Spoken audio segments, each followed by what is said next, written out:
राधा वल्लभ श्री हरिवंश हिंदू धर्म में गणेश चतुर्थी का पर्व बड़े ही धूमधाम से मनाया जाता है। इस दिन लोग घरों में गणपति की स्थापना करते हैं और गणेश चतुर्थी से लेकर अनंत चतुर्दशी तक गणपति की पूजा बड़े ही श्रद्धा भाव से करते हैं। साथ ही मान्यता है कि इस दिन यदि आप पूजा के साथ व्रत कथा भी पढ़ती हैं या सुनती हैं तो आपके ऊपर सदैव बप्पा की कृपा दृष्टि बनी रहती है। उसी तरह से गणेश चतुर्थी के दिन व्रत की कथा सुनने या इसका पाठ करने का बहुत महत्व है। यह कथा भगवान गणेश के जन्म और उनके जीवन की घटनाओं से जुड़ी हुई है, जिससे भक्तों को यह समझने में मदद मिलती है कि भगवान गणेश को क्यों विघ्नहर्ता कहा जाता है।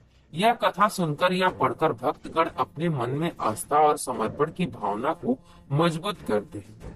ऐसी मान्यता है कि इस कथा को सुनने से ही व्रत का पूरा फल मिलता है और भगवान गणेश सभी दुख दर्द दूर करके सुख समृद्धि का आशीर्वाद देते हैं। यह कथा हमें जीवन में आने वाली बाधाओं को दूर करने और सही मार्ग पर चलने की प्रेरणा भी देती है। गणेश चतुर्थी की पहली व्रत कथा। गणेश चतुर्थी की पौराणिक कथाओं के अनुसार एक बार देवी पार्वती ने संतान सुख की प्राप्ति के लिए भगवान शिव से प्रार्थना की।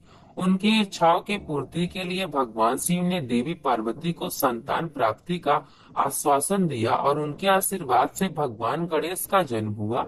गणेश जी का जन्म बहुत ही अद्भुत और चमत्कारिक तरीके से हुआ था। ऐसा माना जाता है कि एक दिन देवी पार्वती स्नान कर रही थी और उन्होंने अपने शरीर की सफाई के लिए उपटन का प्रयोग किया था और उस उपटन से एक बालक की रचना की। माता पार्वती के उपटन से निर्मित बालक का नाम विनायक रखा गया। हालांकि आगे चलकर भगवान शिव के साथ विनायक के विवाद की वजह से शिव जी नाराज हो गए और उन्होंने क्रोधवश उनका सिर धड़ से अलग कर दिया। बाद में विनायक के सिर की जगह हाथी का मस्तक लगाया गया और उनका पुनर्जन्म हुआ। साथ ही विनायक को नया नाम गणपति दिया गया। जिस दिन गणेश जी को नया जन्म मिला उस दिन भाद्रपद शुक्ल पक्ष की चतुर्थी तिथि थी। इसी कारण से आज भी गणेश जी के जन्मोत्सव को गणेश चतुर्थी के रूप में मनाया जाता है। इस कथा को सुनने से व्रत का पूरा फल मिलता है और भगवान गणेश सभी दुख दर्द दूर करके सुख समृद्धि का आशीर्वाद देते हैं। यह कथा हमें जीवन में आने वाली समस्त बाधाओं को दूर करने और सही मार्ग पर चलने की प्रेरणा भी देती है। आइए गणेश चतुर्थी दूसरे व्रत कथा का श्रवण करते हैं। एक समय की बात है, एक गांव में एक गरीब ब्राह्मण रहता था। वह भगवान गणेश का बहुत बड़ा भक्त था।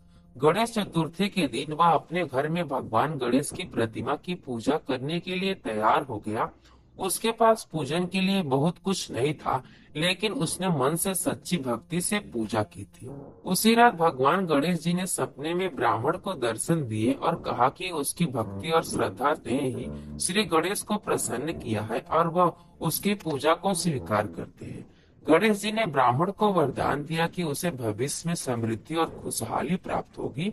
अगले दिन ब्राह्मण ने देखा कि उसके घर में धन और ऐश्वर्य की भरपूरता आ गई थी। यह देखकर उसके गांव वाले भी गणेश जी की पूजा करने लगे और सभी को सुख समृद्धि प्राप्त हुई। इसके बाद से ही भाद्रपद शुक्ल पक्ष की चतुर्थी के इन गणेश जी की पूजा का विधान शुरू हुआ।